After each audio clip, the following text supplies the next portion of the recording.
இந்த 7:30 முடிஞ்ச பிறகு 7:30ல பல பேருக்கு கல்யாணம் ஆகாம இருக்கும். ம். இப்ப கல்யாணம் பண்றதுக்கு வாய்ப்பு கிடைக்கும். வாய்ப்பு இருக்கு. வாய்ப்பு கிடைக்கும்போது, முதல்ல நானா வந்து பார்த்தீங்கன்னா, என் படிப்புக்கெல்லாம் என்ன அப்படியே கிளி மாரி பொண்ணு கிடைச்சா. இப்ப என்னன்னா அந்த அளவுக்குலாம் கிடைக்கல. உன் பிராப்தம் அவ்வளோதான். ம். அப்படின்னு நெனச்சு கட்டிக்கணும். ஓகே. அத விட்டுட்டு மீண்டும் நீ கிளி மாரி தேடிக்கிட்டு இருந்தீன்னா, அப்புறம் நீ கிழவனா தான் போவ. ம். அதே மாரி பெண்ணாக இருந்தாலும், முதல்ல நான் எனக்கு அப்படி பொண்ணு கிடைச்சது. அது வந்து பொண்ணு கிடைச்சதுடா, கல்யாணம் ஆச்சாடா. பையன் கிடைச்சானே, கல்யாணம் ஆச்சா? ஒரு பொண்ணு இருக்கா? ஒரு பெரிய இடத்து பையனையும் நீ லவ் பண்ண. அந்த லவ்லாம் ஃபெயிலியரா போச்சு. அதுக்கப்புறம் உனக்கு இப்போ கல்யாணமே நடக்கல. இன்னமும் நான் அந்த பெரிய இடத்து பையன மாரி தான் நான் கல்யாணம் பண்ணிப்பேன்னு அந்த கெத்து காட்டாம.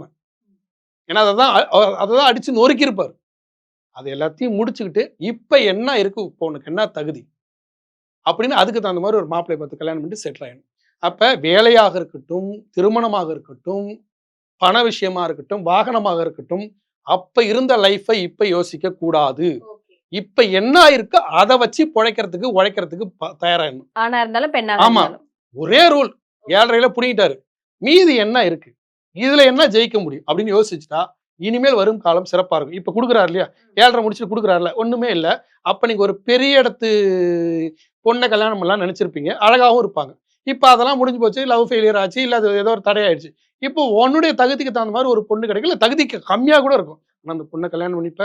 அழகான குழந்தை பிறக்கும். அதுக்கப்புறம் அந்த பொண்ணுடைய பாசத்தாலயும், உன்னுடைய அர்ப்பணிப்பாலயும், இந்த 7:30ல கத்துக்கிட்ட உண்மையாலயும் நல்லா உழைச்சு பெரிய லெவலே போயிடுவ.